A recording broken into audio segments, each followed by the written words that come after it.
Happy morning children.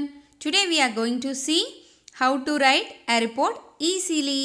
அதாவது இன்னைக்கு 10th ஸ்டாண்டர்ட்ல இருக்கக்கூடிய முக்கியமான 5 மார்க் क्वेश्चन ஆன ரிப்போர்ட் ரைட்டிங் எப்படி ஈஸியா எழுதுறது அப்படிங்கறத தான் இந்த வீடியோல பார்க்க போறோம். First report writing ஓட definition. A report is designed to lead people through the information in a structured way and also to enable them to find the information that they want quickly and easily. It is a short, sharp, concise document which is written for a particular purpose and audience. அதாவது report writing அப்படின்னா என்ன அப்படின்னா நடந்து முடிந்த ஒரு நிகழ்ச்சி, ஒரு celebration, ஒரு ஃபங்க்ஷன் அதை பற்றின இன்ஃபர்மேஷனை சுருக்கமாகவும் முக்கியமான பாயிண்ட்ஸை சேர்த்தியும் அதை வந்து எழுதணும். அது எதுக்காக அப்படின்னா நடந்து முடிந்த நிகழ்ச்சியோட ஒரு சுருக்கம் அப்படின்னு சொல்கிறது தான் ரிப்போர்ட் ரைட்டிங் அப்படின்னு சொல்கிறாங்க.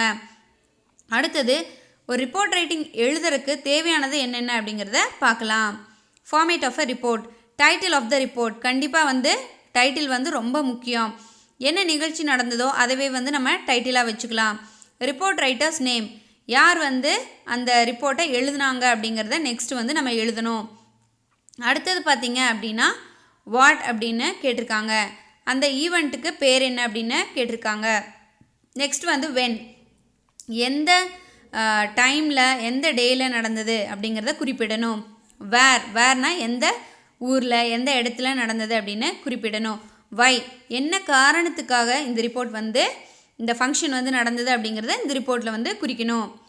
நெக்ஸ்ட் வந்து ஹூனா யார் வந்து சீஃப் கெஸ்ட்டாக கூப்பிட்டீங்க, கலெக்டரா, டிஓ சாரா, சிஓ சாரா, எம்எல்ஏவா இல்லை ஹெச்எம்ஸா யார் அப்படிங்கிறத எழுதணும்.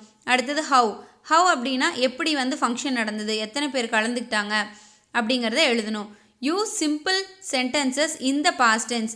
பாஸ்ட் டென்ஸ் அப்படிங்கிறத அண்டர்லைன் பண்ணி வச்சுக்கோங்க. ஏன்னா ரிப்போர்ட் ரைட்டிங் அப்படிங்கிறது நடந்து முடிந்த ஒரு ஈவெண்ட்டோ ஒரு ஃபங்க்ஷனை பற்றி தான் நம்ம எழுத போகிறோம். ஸோ கண்டிப்பாக நம்ம என்ன தான் எழுதணும், பாஸ்ட் டென்ஸில் தான் வந்து எழுதணும். அடுத்தது பி ப்ரீஃப், கொஞ்சம் ப்ரீஃபாக தான் அந்த ஃபங்க்ஷனை பற்றி எழுதணும். But to not exaggerate the event, அதாவது மிகைப்படுத்தி அதை பற்றி நம்ம வந்து என்ன பண்ணக்கூடாது, சொல்லக்கூடாது அப்படின்னு சொல்லியிருக்காங்க. நெக்ஸ்ட் வந்து உங்களோட 10th ஸ்டாண்டர்ட் புக்கில் இருக்கக்கூடிய ஃபர்ஸ்ட் கொஷினை தான் எடுத்திருக்கேன். Educational development day was organised in your school on 15th July. So இதுலேயே பாருங்கள், ஃபர்ஸ்ட் வந்து என்ன கொடுத்துட்றாங்க, டைட்டிலே கொடுத்துட்றாங்க. எதை பற்றி, எஜுகேஷனல் டெவலப்மெண்ட் டே அப்படிங்கிறது டைட்டில் வந்து கொஷின்லேயே இருக்குது. அடுத்து எப்போ, நம்மளோட ஸ்கூலில்.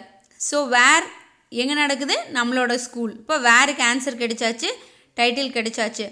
நெக்ஸ்ட்டு வென், என்ன நாளில் என்ன தேதி அப்படின்னா 15th ஜூலை. ஸோ வென்னுக்கும் நம்மளுக்கு ஆன்சர் கிடைச்சாச்சு. அடுத்தது the district collector was the chief guest of the event. ஹூங்கிற கொஷினுக்கு சீஃப் கெஸ்ட்னு சொன்னோம்ல, ஸோ அவங்க யார், டிஸ்ட்ரிக்ட் கலெக்டர் அப்படின்னு போட்டாச்சு. As the part of the event, many competitions were held and the prizes were distributed to the winners and participants. அதாவது அது எப்படி நடத்துனாங்க, ஹவ் அப்படிங்கிற கொஷினுக்கு இதுதான். நிறைய காம்படிஷன்ஸ் நடக்குது, ப்ரைஸஸ் எல்லாமே வந்து டிஸ்ட்ரிபியூட் பண்ணுறாங்க. It was a grand and successful event. இதுவும் ஹவ்வோட தான் கனெக்ட் ஆகுது. Now as the member of organizing committee, write a report on the event in about 120 words. அதாவது உங்களை வந்து ஒரு 120 words அப்படின்னா ஒரு 8 lines above வந்து நீங்கள் எழுத வேண்டியதாக இருக்கும் அப்படின்னு சொல்கிறாங்க. இப்போது நம்ம வந்து ஒரு ரிப்போர்ட் ரைட்டிங்கை அனலைஸ் பண்ண போகிறோம். எப்போவுமே வந்து ஒரு கிரிட்டிக் மாதிரி, அதாவது எப்படி குத்தம் கண்டுபிடிக்கிறோம் அப்படிங்கிறத ஒன்று பார்த்தோம் அப்படின்னாலே நம்ம வந்து தெளிவாயிடுவோம். ஸோ இதில் வந்து நீங்கள் வந்து கிரிட்டிசைஸ் பண்ணுங்கள். அதாவது என்னென்ன எழுதியிருக்காங்க அப்படிங்கிறத நீங்கள் வந்து ஆராய்ந்து பாருங்கள். அப்படி பண்ணிங்க அப்படின்னா கண்டிப்பாக அவங்களால என்ன பண்ண முடியும், ஒரு நல்ல ரிப்போர்ட் ரைட்டிங் வந்து எழுத முடியும். ஸோ இதுக்கு என்ன சொல்வேன் அப்படின்னா, உங்களோட ரூல்டு நோட்டில் ஃபர்ஸ்ட் வந்து பார்டர் போட்டுக்கோங்க. நம்ம எப்படி அட்வர்டைஸ்மெண்ட்டுக்கு பார்டர் போடுறோமோ அதே மாதிரி கண்டிப்பாக இதுக்கு வந்து என்ன போட்டுருங்க, பொட்டி போட்டு எழுதுங்க. அது போட்டு நீங்கள் எழுதுனீங்கனாலே ஒரு நல்ல லுக் வந்துடும். நெக்ஸ்ட்டு நீங்கள் பண்ண வேண்டிய முக்கியமான விஷயம் டைட்டில். நம்ம ஏற்கனவே கொஷினில் சொன்னோம்ல, அதை எழுதுங்க. எஜுகேஷனல் டெவலப்மெண்ட் டே.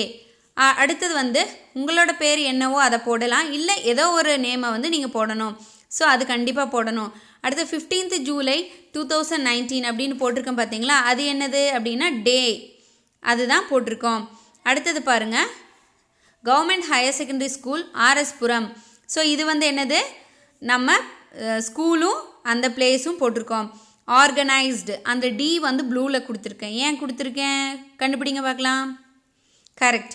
எதெல்லாம் பாஸ்ட் டென்ஸ் வேர்ப்ஸோ அது உங்களுக்கு ஈஸியாக தெரியட்டும் அப்படிங்கிறதுக்கு ப்ளூ கலரில் ஹைலைட் பண்ணியிருக்கேன். ஆர்கனைஸ் போடலாம், ஆர்கனைஸ்டு தான் போட்டிருக்காங்க. Organise the education development day on the 15th July. The event was organised. So இங்கே வாஸ் ஆர்கனைஸ்டு அப்படிங்கிறதுல வாஸ் வந்து பாஸ்ட் டென்ஸ், வாஸ் ஆர்கனைஸ்டு அப்படிங்கிறது வந்து என்னது passive verb to stress the value and importance of education. So நீங்கள் வந்து simple past டென்ஸில் எழுதலாம், அதே சமயம் passive voiceல எழுதலாம். passive voice அப்படிங்கிறது என்ன, ஏற்கனவே நடந்து முடிந்தது, அடுத்தது பைன்னு போட்டு அவங்களோட someone அது போட்டு எழுதுவோம். ஸோ passive verboட எப்படி எழுதணும் அப்படின்னா ஒரு ஹெல்பிங் verb ப்ளஸ் V3 தான் நம்ம போட்டு எழுதுவோம். ஸோ அந்த ஃபார்மேட்டும் வந்து இதில் மிக்ஸ்டாக இருக்குது பாருங்கள். அடுத்தது nearly 1000 students participated in the event. இது வந்து simple past tense. This program consisted of many interesting competition. Consistedum simple past tense. The district collector was the chief guest of the event.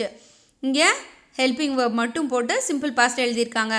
He was welcomed by our headmistress. Was welcomed அப்படிங்கிறது passive verb. ஏன்னா passive voiceல by வருது பார்த்தீங்களா. So it is a passive verb.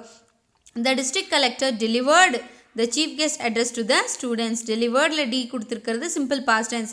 He distributed the prizes to the winners. இதுலேயும் simple past tense use பண்ணியிருக்காங்க.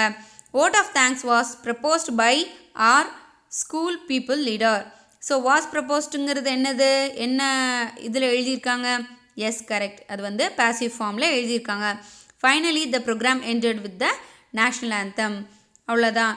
So இதுதான் வந்து format. நீங்கள் என்ன பண்ணணும், எந்த ஃபங்க்ஷன் எந்த செலிப்ரேஷன் கொடுத்தாலும் ஃபர்ஸ்ட் வந்து தலைப்பு போடுங்க, நெக்ஸ்ட் வந்து எழுதுகிறவங்க பேர், அப்புறம் டேட்டு இயர் அது போட்டுருங்க, அடுத்தது நடக்கக்கூடிய இடம். ஆர்கனைஸ்ட் த எஜுகேஷனல் டெவலப்மெண்ட் டேக்கு பதிலாக ஸ்போர்ட்ஸ் டே போடுங்க, ஆனுவல் டே போடுங்க, அந்த இதை போடுங்க.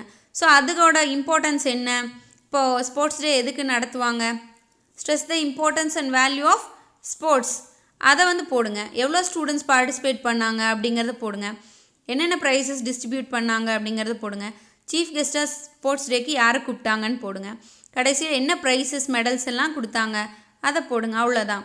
அடுத்தது கடைசியாக வந்து யார் வந்து ஓட் ஆஃப் தேங்க்ஸ் சொன்னாங்க அப்படின்னு போட்டால் போதும். இதே ஃபார்மேட் தான் நம்ம எந்த ஃபங்க்ஷன் கேட்டாலும் மாறி மாறி எழுதலாம். இல்லை உங்கள் பள்ளியில் நடந்த கடந்த ஆண்டு நடந்த ஏதோ ஒரு ஃபங்க்ஷன் உங்கள் மைண்டில் இருந்தால் இந்த ஃபார்மேட்டை யூஸ் பண்ணி வந்து நீங்கள் எழுதி பாருங்கள். இந்த ஃபார்மேட்டை கண்டிப்பாக ஃபாலோ பண்ணுங்கள். ஃபாலோ பண்ணால் நீங்கள் 5 out of 5 வாங்கிறது உறுதி. இவ்வளோ நேரம் என்னோடய வீடியோ பார்த்துட்டு இருந்த எல்லாத்துக்கும் ரொம்ப தேங்க்ஸ். இந்த வீடியோ உங்களுக்கு பிடிச்சிருந்தா லைக் பண்ணுங்கள், கமெண்ட் பண்ணுங்கள், ஷேர் பண்ணுங்கள். இதுதான் ஃபர்ஸ்ட் டைம் இந்த சேனலுக்கு வந்திருக்கீங்க அப்படின்னா மறக்காமல் சப்ஸ்கிரைப் பண்ணுங்கள். தேங்க்யூ.